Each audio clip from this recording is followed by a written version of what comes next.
At the University of Toledo, we are surrounded by experts. And we tap into those experts here on Rocket Talk. Parents have faced disheartening headlines from Ohio and across the country. Public school test scores are not what they should be. So what caused this drop? How concerned should parents and members of society be? And what can parents and educators do to reverse the trend? You may recognize our guest today. She's been here before, and it's so good to have you back. Dr. Natasha Hillsman Johnson is an assistant professor of science education and former K-12 teacher. Thank you so much for coming back. Let me just start. What's happening with these scores, and is this a big cause for concern? Well, primarily what we're seeing with the test scores, which were released a few weeks ago for reading and math, is disruption created by the pandemic. There's a decline in math scores as well as reading scores in pretty much every state and across grade levels. And that was really the disruption of the pandemic in the spring of 2020. Schools closed their doors with very, very little warning. A lot of teachers had very little preparation or training in how to effectively do virtual learning. So we're seeing that. And then there was, wide differences in how virtual learning was facilitated and also how long it lasted. So you saw some districts that were already under-resourced really struggle because they didn't have one-to-one technology. So they had a much more kind of interruption with the rollout of their virtual learning programs. And then, some districts opened up a little bit faster than others. So it's primarily just disruption in students' day-to-day experience. And I think another thing when we think about the early childhood students, I did have 3 children in elementary school at the time. A lot of the academic responsibilities fell on the parents in those grade levels because they might do Zoom or Google Meets, but the bulk of it, because of the age, was really going to fall on the parents. So if you had parents who physically were not there, either because they were employed in healthcare fields or other jobs, hospitality, things that were, maybe not hospitality, maybe in grocery stores, those sorts of things that required them to still be in place, they may not have been physically present to support those students. And then you also maybe have parents who just maybe weren't equipped because of their own academic experiences to support students. So most of it is related to the pandemic. And we're getting this from the National Assessment of Educational Progress. Math scores saw their largest decreases since the inception of this assessment. Reading scores dropped to 1992 levels. Nearly 4 in 10 eighth graders failed to grasp basic math concepts, is what this said. It also says that the inequities regarding race, that widened. And I think that has a lot to do with some of the things that I'm talking about, because if you consider African American females more likely to work outside the home while having school-aged children. So when you look at certain labor fields, if you have parents who are not able to be at home with their children, we saw disparities in terms of more skilled labor where they had the flexibility of working remotely. I was fortunate, although it was a challenge because I was teaching, I was able to actually be at home with my children and I could support their virtual learning. But it was definitely difficult because I was trying to support my 120 high school students, but also support 4 children who were grades 1st through 6th who were doing virtual learning. Okay, so students are back in class now. Any indication that things are improving, or is it too early to tell? There's a lot of indication that things are improving. Some of the resources that have been allocated to support schools are helping. A lot of school districts, including some local ones, are doing tutorial.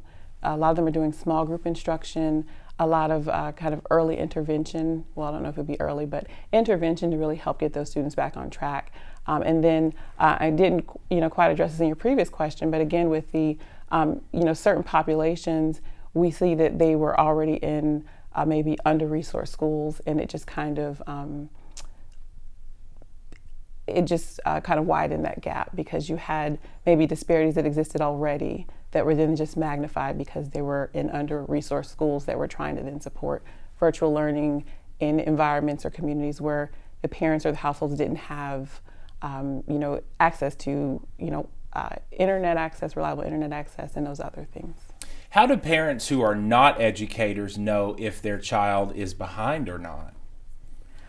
Ooh, that's a great question. I think for educators, parents who are not educators, I would really look to the information that you are receiving from your school district when you are looking at tests for the MAP test that is often given. Look at those and kind of see how your child is faring with other students on the same grade level. And if you do notice that they are slightly behind, have a conversation with your your child's teacher about what you can do to really support them at home. Okay. And then another thing that I often do is, just my interactions with my children, kind of listen to your children and how they're describing their experiences at school. Are they positive? Do they feel good about going to school? I think some of those less formal indicators are important for parents to really listen to. So if parents think, well, everyone's behind, my kid is probably okay, what do you say to them?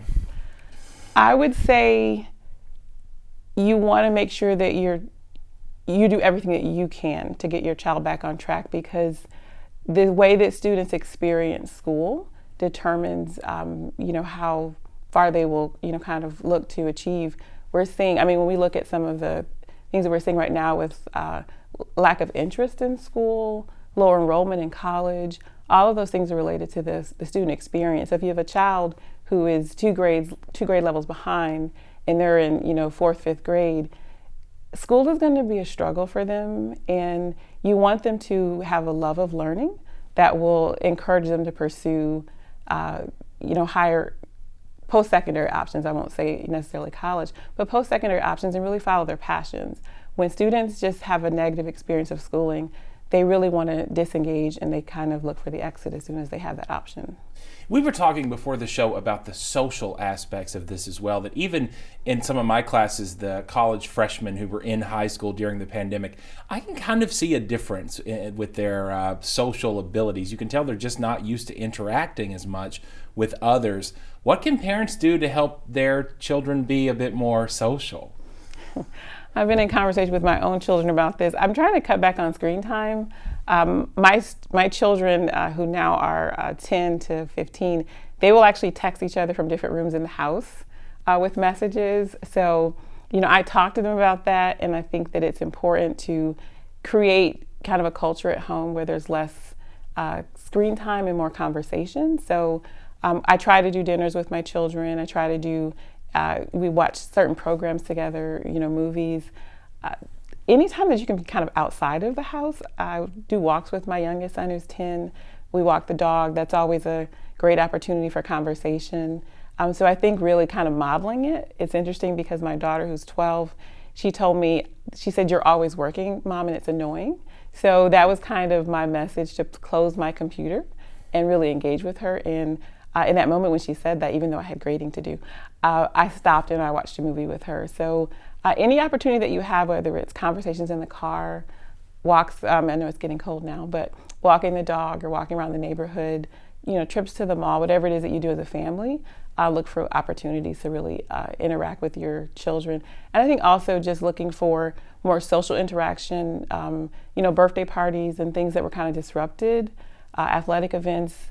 Make sure that your children are kind of re-emerged in those environments. So you are now teaching the future teachers. What is your prescription for them and for schools to help get caught up? For future teachers, I think Ohio, we're seeing some wonderful shifts.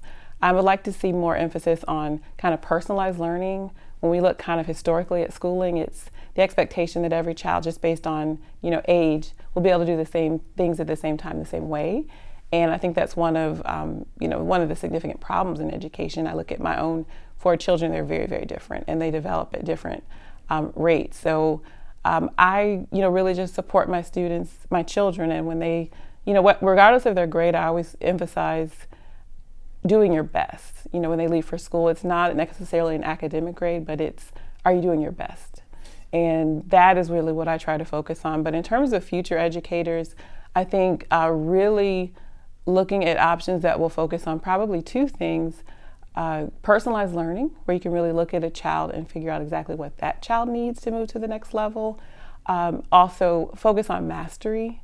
I think some students, I know we've seen this with the college students as they've come in to post-secondary options, focusing on learning as a checklist, like what do I need to do to get an A, and kind of shifting that focus to, are you really understanding the content? And I think when teachers have that shift, where it's not necessarily you need to do this by this day, but I really need you to understand these concepts because they're going to be essential to your future learning, we'll see a shift with the way that students approach learning. So focus on mastery, personalized learning, and really supporting student interest, which I think is something that Toledo does well with the Penn to Career Academy, the magnets for medicine. There's the business school, the Jones Leadership Academy. So there's a lot of these pockets where students can really personalize their learning, but align it to things that they're interested in. I think those are all very positive shifts. Excellent. Well, what a great note to end on. Thank you so much for coming back, and thank you for joining us. That's all the time we have. We'll see you next time with more Rocket Talk from the University of Toledo.